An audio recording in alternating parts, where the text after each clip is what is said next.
Hi, this is Christian Devotional author and speaker, Christy Birchfield. And today we're looking at life lessons from women in the Bible, and we're focusing on maybe one of the most famous women with no name in the Bible, the Proverbs 31 woman. This was a woman who had a life of balance, and that's what we can really learn from her as we study about her. You can find her story, obviously, in Proverbs 31, starting in verse 10. A wife of noble character who can find, her worth is far more than rubies. That's how it starts out. Such a great way to look at this and at how a woman should be.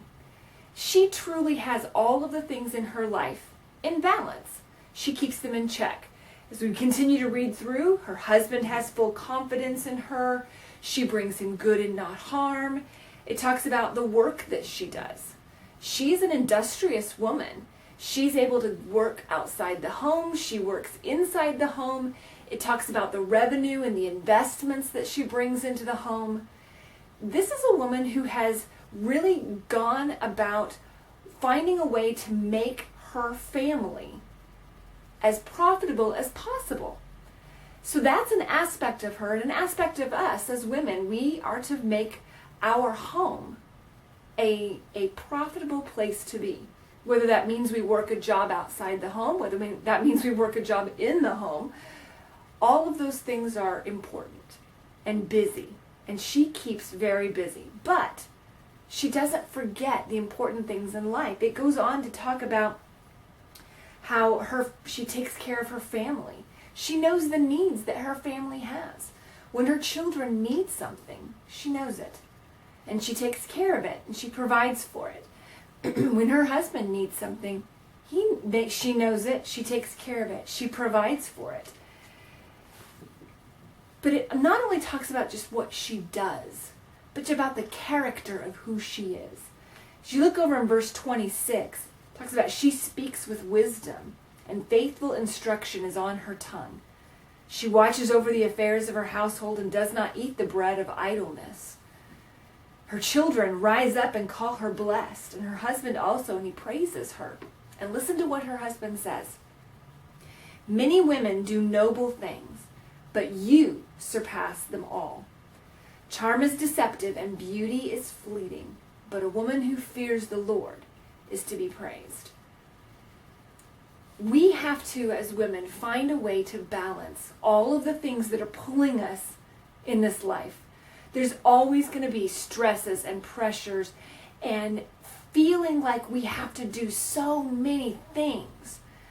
Whether we work outside the home or not, whether we're raising kids or we're not, married or not, there are always going to be those things that pull at us.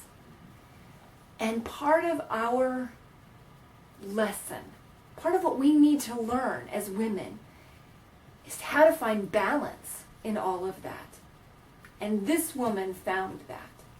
She was busy, but she wasn't a busybody. She was wise. She spoke with words of wisdom and gave faithful instruction. She didn't just talk or nag to be nagging. These are the things that we as women, if we want to truly find balance, if we want to truly have the people in our life say about us, a woman who fears the Lord is to be praised, we must learn to find that balance. God is the one who has to be first in everything that we do. And for the Proverbs 31 woman, that was absolutely true. She found balance by finding the Lord first in what she did. And then he gave her the strength and the focus and the priorities to be able to work through the rest of her life in all the areas that she needed to accomplish those. Did she get everything done? Probably not, honestly. She was involved in so many things, but yet she got the important things done. And she understood how God wanted to use her in her daily life, each and every day, and gave her the balance to be able to focus on the things that were important, not on just the things that come up and say, oh my goodness, come handle me right now. We need to be women of balance. We need to be women who place Christ first in our life so that everything else falls into line. Thank you so much for joining me today. And it's my prayer that we will continue to live in the world while we live out the Word. Thanks.